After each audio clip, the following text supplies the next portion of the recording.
Well, I was going up the garden, but then I've just remembered something. I need to pot up my rosemary cuttings. I'll show you them. Here we are.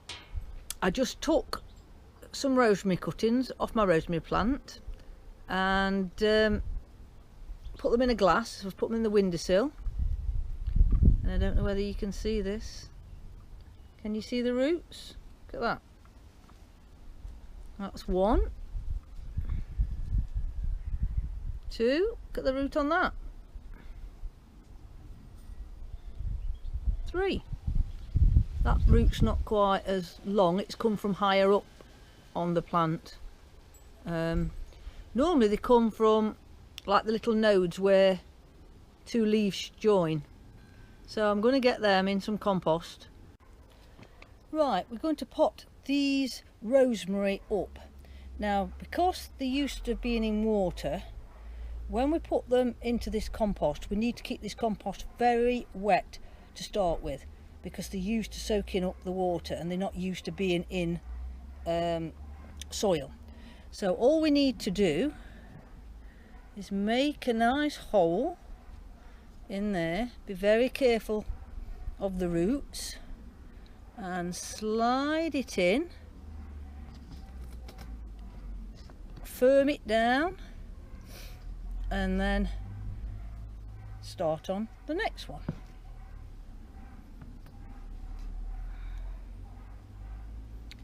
Look at the roots on that one, that's really nice.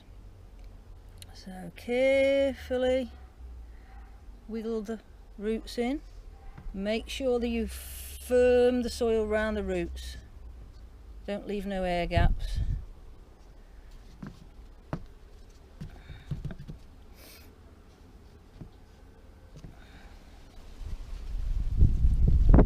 Now this is the one where the roots have started from a further up, look, because I left a longer stem and didn't get a node where there's where the nodes come from, where leaves join, but you would pull them off normally when you're taking a cutting, the bottom leaves. So these have come a bit different to the other one. Sure that's in. Firm them in, and now I'm going to find something to put them in that I can put water underneath so they can soak the water up. Now this type of thing's ideal. This is a proper one for a plant pot, but you can use a normal saucer, doesn't matter. And all you need is to put your pot in and then tip some water into the bottom. And if you keep a bit of water in there, this soil will keep damp. And the best idea is to put a plastic bag or something similar, plastic container, cut a milk carton up, anything over the top to keep the leaves damp, and it will grow away lovely. So these are all the cuttings I've took this year. These are from earlier on. These are fuchsias and I'm training them to be standard. So if you can see, I'm not letting them grow any side shoots. The leaves are fine. We'll take the leaves off later as it gets bigger, but I've took any side shoots off that would become another stem that would produce flowers. These are clematis. Clematis can be a little bit temperamental. Well, I found that my clematis can be a little bit temperamental. So coming on well. This is a honeysuckle and only one survived. Again, honeysuckle can be a bit temperamental. Just depends if you're taking hard cuttings or new shoot cuttings to whether you have more success or not.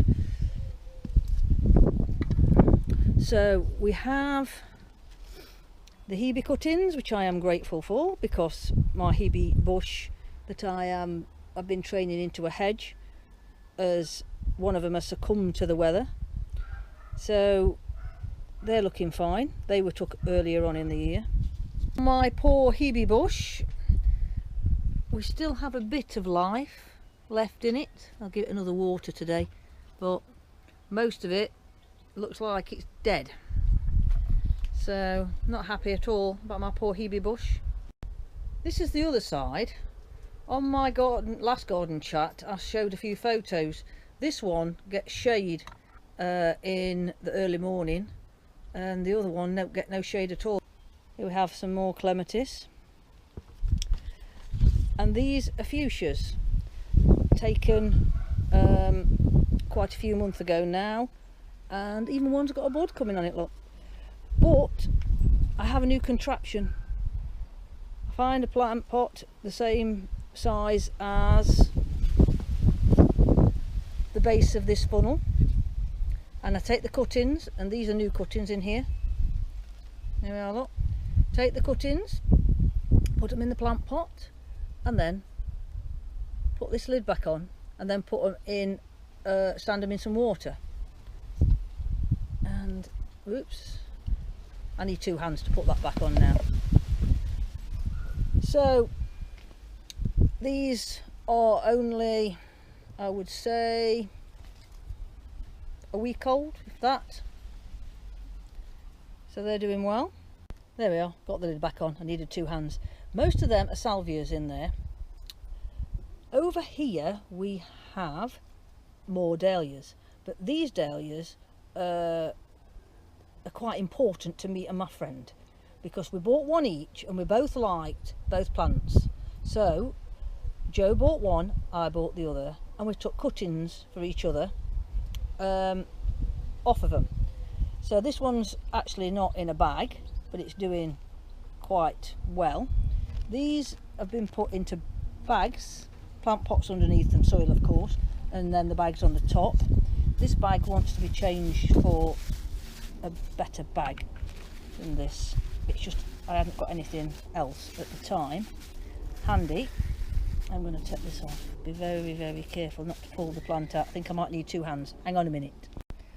That's better. Now you can see it.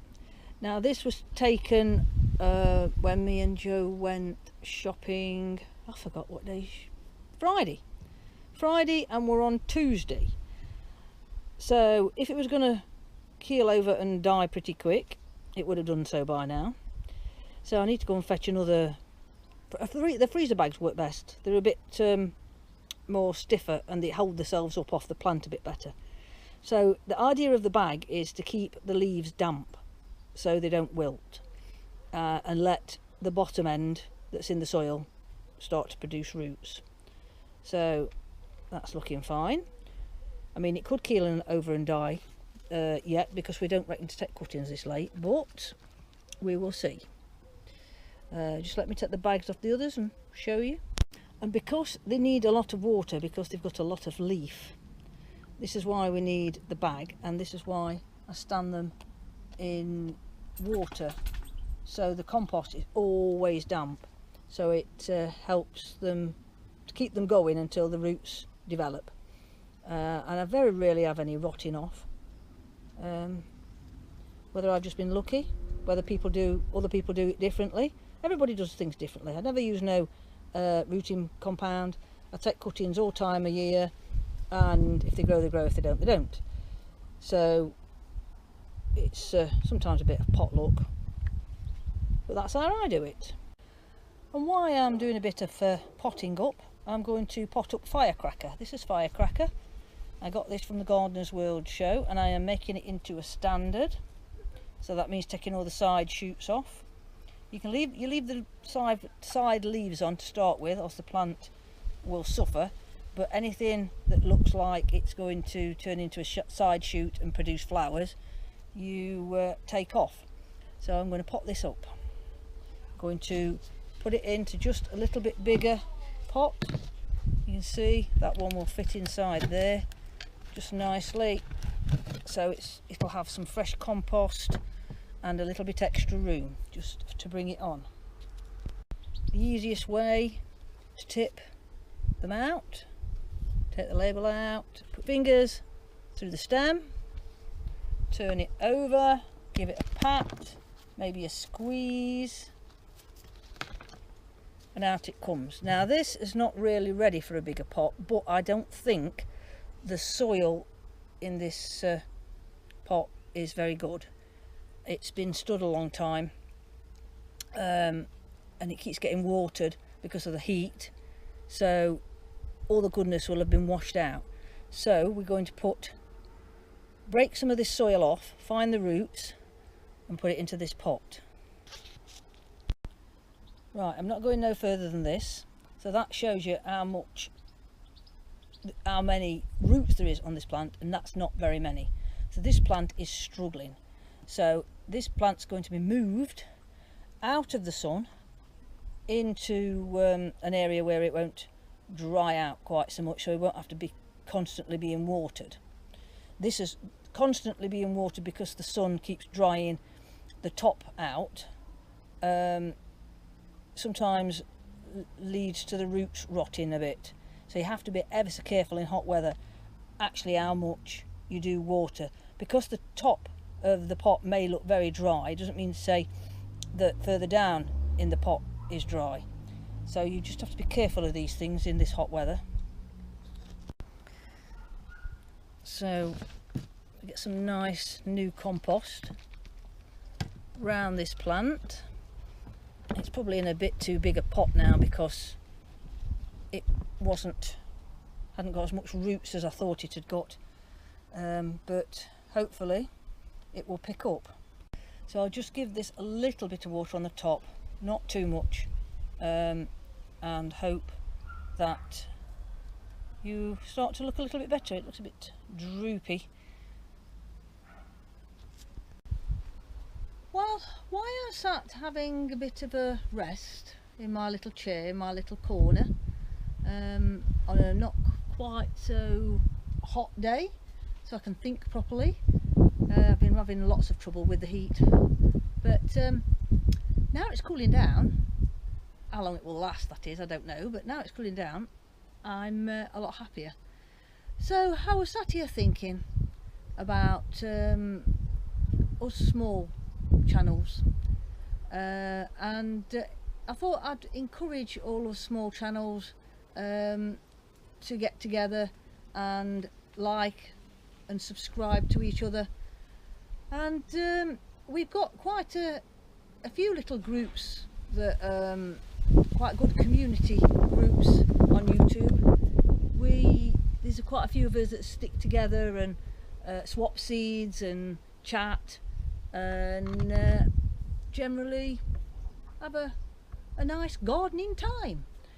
So I thought I would stick this perhaps on the end of one of my videos, and hope I can encourage all you small channels to stick together and subscribe to each other and comment, talk to each other. It's nice to hear other people's views on the garden, and advice as well. If you see something that you think, oh, I do this for my black fly, or I do this for my lily beetle, stick it in the comments and talk to each other, because us gardeners need to stick together and help each other, because there's lots of people know lots of good tips, and then there's other people that know other good tips, and if we all get together we can all get the best tips, can't we, for the garden. So thanks for watching this little extra bit that I'm doing, and don't forget to like and subscribe, and thank you for watching my channel.